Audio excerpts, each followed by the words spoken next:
हमारा खुद का स्लॉटर हाउस है लुधियाना में, और वहाँ पे हमारा प्रोसेसिंग यूनिट है।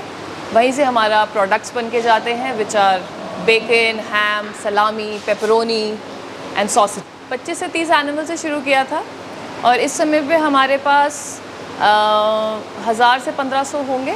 देखिए केजेस में हमने ये फूड बिन्स भी लगाए हुए हैं और साथ में आप वो ग्रीन पाइप्स देख रहे हैं, वहाँ पे ऑटोमेटिक वाटर आउटलेट है, वो एनिमल्स एक्सेस कर सकते हैं, जब भी प्यास लगे पी सकते हैं। यहाँ पे एनिमल्स इकट्ठे हो जाते हैं और धीरे धीरे करके यहाँ से निकलते हैं एनिमल्स। सबसे महत्वपूर्ण चीज़ ये है कि आपके पास एक्सपीरियंस होना चाहिए चीज़ों का, या आपके पास नहीं है तो आपके पार्टनर के पास या वन ऑफ द टीम के पास एक्सपीरियंस ज़रूर होना चाहिए पिग फार्म शुरू करने का। टैगिंग सिस्टम नंबर है, साथ में मेल फीमेल डिफ्रेंसीशन है, तो जैसे जैसे हम टैगिंग करनी शुरू करते हैं वैसे वैसे हम अपने रिकॉर्ड में इसको डेटा डालते रहते हैं। हमारा मेन मकसद पिग फार्म लॉन्च करने का ये था ताकि हम इंडिया में, स्पेसिफिकली इंडिया में हम अपना सर्टिफाइड पोक मीट की अवेयरनेस क्रिएट कर सकें। Hello ma'am. हेलो मैम, एक इंट्रो, सबसे पहले अपना इंट्रो दीजिए। मेरा नाम सोनिया है और ये मेरा पिग फार्म है, ये करनाल हरियाणा में है और इसे 3 से 4 साल हो गया है हमें लॉन्च किए हुए। अब हम अपने खुद के प्रोडक्ट्स बनाते हैं। हाँ जी। शुरुआत कैसे हुई मैम पिग फार्म की? एक थॉट था और कुछ एक्सपीरियंस था मेरे फादर का, मेरे अंकल का और मेरा, तो हमने लॉन्च किया पिग फार्म और फिर उसके बाद हमारा खुद का स्लॉटर हाउस है लुधियाना में और वहाँ पे हमारा प्रोसेसिंग यूनिट है। वहीं से हमारा प्रोडक्ट्स बन के जाते हैं विच आर बेकन, हैम, सलामी, pepperoni and sausages. Okay. Yes ma'am, कितने एनिमल से आपने स्टार्ट किया था और आज कितने एनिमल हैं? 25 से 30 एनिमल से शुरू किया था और इस समय पे हमारे पास 1000 से 1500 होंगे। ओके मैम, एक टूर कराइए फार्म का। आइए। सो ये आप देख सकते हैं, यहाँ पे हमारे केजेस में लैक्टेटिंग मदर्स हैं विद द पिगलेट्स। ओके। इन सब केजेस पे हमने टैगिंग करी हुई है, आप देख सकते हैं ये नंबर की टैगिंग है अपनी। हाँ जी। इससे क्या होता है कि हमारे लिए ट्रेसेबिलिटी हर एक सिंगल एनिमल का ऑन द फार्म आसान हो जाता है। और उससे क्या होता है, जब हमारी खुद की एक वेबसाइट है pigfarm.in करके, वहाँ पे हम हर एक एनिमल का इंफॉर्मेशन डालते हैं। अब मेल और फीमेल भी जो हम क्रॉस कर रहे हैं अपने फार्म पे, उसकी भी इंफॉर्मेशन हम उधर डालते हैं, तो कोई भी ट्रेसेबिलिटी होती है किसी भी एनिमल की, बहुत आसानी से हम उसको प्रोक्योर कर सकते हैं। ब्रीडिंग कैसे कराते हैं मैम? नेचुरली या फिर सीमन वगैरह का यूज़ करते हैं? देखिए दोनों किस्म से होती है ब्रीडिंग, नेचुरली भी हो जाती है और आर्टिफिशियल इंसेमिनेशन से भी होती है, सो डिपेंड्स। दूसरा, कितने सेक्शन में आपने फार्म ये बांटा हुआ है मैम?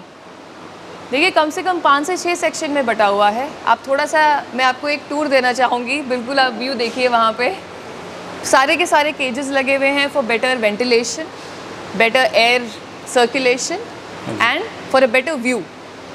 जो हमारा व्यू है पूरे फार्म का, मैं यहाँ से लेके उधर तक प्रॉपर व्यू देख सकती हूँ अपना। केजी सिस्टम मैम आपने यहाँ पे किया हुआ है, ये हाँ जी। सिस्टम के बारे में थोड़ा बताइए। देखिए केजेस में हमने ये फूड बिन्स भी लगाए हुए हैं और साथ में आप वो ग्रीन पाइप्स देख रहे हैं, वहाँ पे ऑटोमेटिक वाटर आउटलेट है, वो एनिमल्स एक्सेस कर सकते हैं, जब भी प्यास लगे पी सकते हैं। और जो ये फूड बिन्स है हमारे, ये हमें 2-3 चीज़ों का फ़ायदा करते हैं। पहली बात तो फूड एक जगह पे रहता है, वेस्ट नहीं होता है, और साथ में बैक्टीरिया फ्री रहता है क्योंकि ज़मीन पे नहीं है। सो 2 चीज़ें हैं जो। दूसरा मैम, जो लोग हैं जो फार्म स्टार्ट करते हैं वो ब्रीड पे फोकस नहीं करते हैं, उनको बस एनिमल लाना होता है, तो ब्रीड का कितना ज़रूरी है फार्म के अंदर? देखिए अगर आपको पता है, आप पोक मीट खाने वाले लोगों को जानते हैं या खुद हैं, मेरा मानना ये है कि इमीडिएटली आपको पता लग जाएगा कि पोक मीट की क्वालिटी क्या है, और वो टोटली डिपेंड करती है कि आपके पास ब्रीड क्या है और आप उसको खाना क्या खिला रहे हैं। सो रॉ मटेरियल, रॉ फीड भी बहुत ज़्यादा इंपॉर्टेंट है इसके अंदर। बायो सिक्योरिटी के लिए हम क्या कर रहे हैं? आप इतना बड़ा फार्म आप रन कर रहे हैं, कहीं ना कहीं इशू आता है बायो सिक्योरिटी के लिए? बिल्कुल बिल्कुल। तो बायो सिक्योरिटी के लिए हमारे पास जो एंट्री एग्जिट गेट्स हैं हमारे, even for our labours, for ourselves, हमारा एंट्री एग्जिट गेट पे फुट सोक है, जहाँ पे वो बायो सिक्योरिटी आपका क्लियर हो जाता है। सबकी यूनिफॉर्म है उसके अंदर। और जो हमारा आउटसाइड एरिया है, वहाँ पे व्हीकल हमारी आती है, वहाँ पे भी हम टायर्स को सैनिटाइज़ करते हैं और हमारा जो व्हीकल है वो अंदर नहीं आता है। बाहरी बार से मैं आपको दिखाना चाहूँगी, यहाँ से एनिमल्स चढ़ते हैं, ये एरिया, यहाँ पे एनिमल्स इकट्ठे हो जाते हैं और धीरे धीरे करके यहाँ से निकलते हैं एनिमल्स इसके थ्रू। आउटर हो जाता है, आउटर से आउटर ही रहता है, कोई चीज़ अंदर नहीं आती है मेनली। मैम ट्रेनिंग कितनी ज़रूरी है और ट्रेनिंग प्राइवेट इंस्टीट्यूट से लेना चाहिए या फिर गवर्नमेंट से? मेरे हिसाब से दोनों चीज़ें सेम टू सेम है, एक्सेप्ट आप ये देखिए कि आप कितना नॉलेज गेन करना चाहते हैं, और अगर नॉलेज गेन करना है तो जितना लोगों से बात करेंगे, जितने पिग फार्म्स विज़िट करेंगे उतना ही अच्छा है।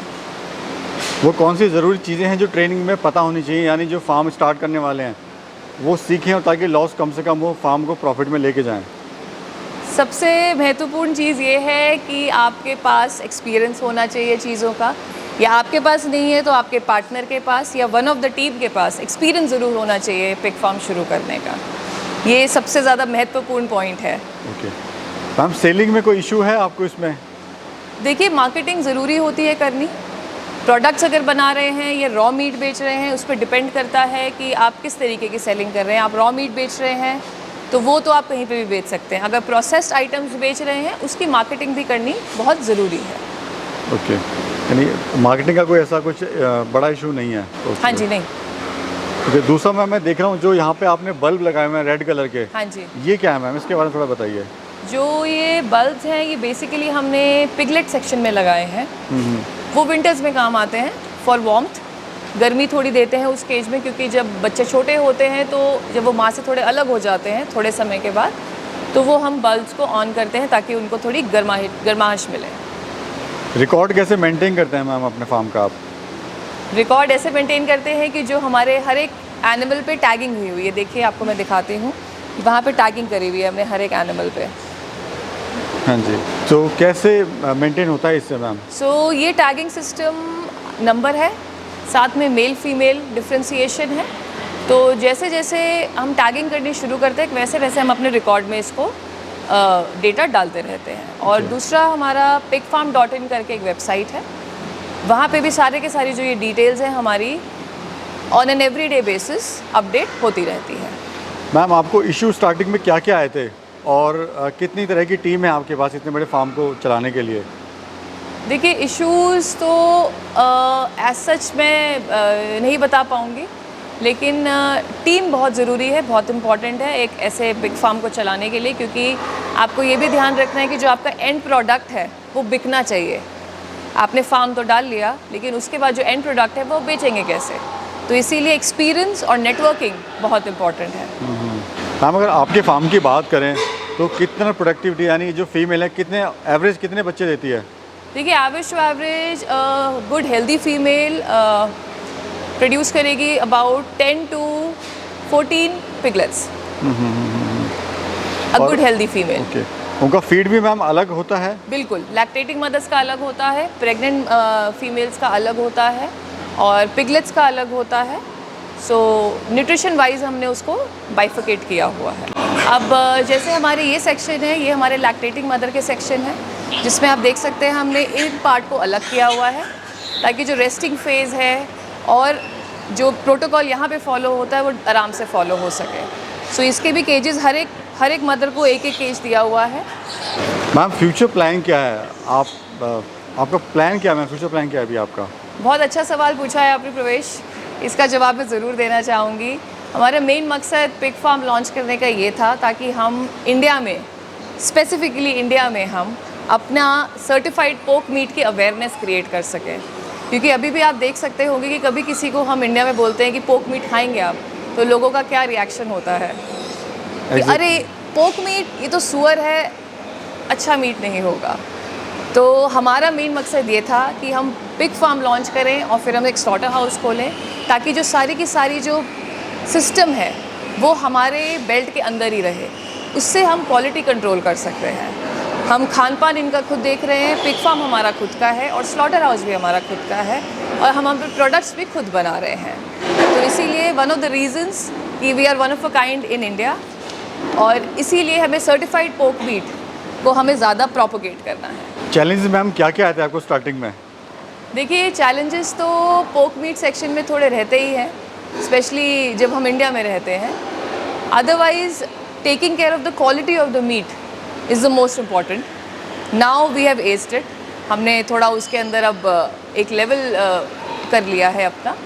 और चैलेंजेस यही होते हैं कि जब आपका एक्सपीरियंस अच्छा हो, आपकी नेटवर्किंग अच्छी हो, तो आप आराम से इसको एक फ्रूटफुल बिजनेस में कन्वर्ट कर सकते हैं। आपके पास टीम भी, मैम पूरी टीम थी आपके अपने पास? हाँ जी। तो आई थिंक ज़्यादा कोई चैलेंजेस आपको फेस नहीं करने पड़े होंगे। हाँ जी। तो आपके पास डॉक्टर भी थे, आपके पास पूरा स्टाफ था। हाँ जी। तो उन जो नए फार्मर्स होते हैं उनको थोड़ा सा इशू होता है कि बैकग्राउंड उनका नहीं होता है ये। हाँ जी। तो ये है। और मैम कॉस्ट कटिंग कैसे कर सकते हैं, फार्म को प्रॉफिट में कैसे ला सकते हैं? देखिए, कॉस्ट कटिंग आप छोटी छोटी चीज़ों से कर सकते हैं। पहली बात तो कॉस्ट कटिंग आपकी सबसे पहले होएगी जब आपके पास कोई एक्सपीरियंस वाला बंदा होगा, उससे आपकी बचत उसी समय हो जाएगी। दूसरा, जैसे मैंने आपको छोटे से एग्जांपल दी, जो हमने बिन्स बनाए हुए, food beans for all the animals, इससे आपका वेस्ट नहीं होता है, रॉ फीड जो होता है। तो ये छोटी छोटी चीज़ें हैं। पानी का कॉस्ट कटिंग, इलेक्ट्रिसिटी का कॉस्ट कटिंग, ये सब चीज़ें हैं जिनको आप धीरे धीरे आप अपने फार्म पे लॉन्च कर सकते हैं।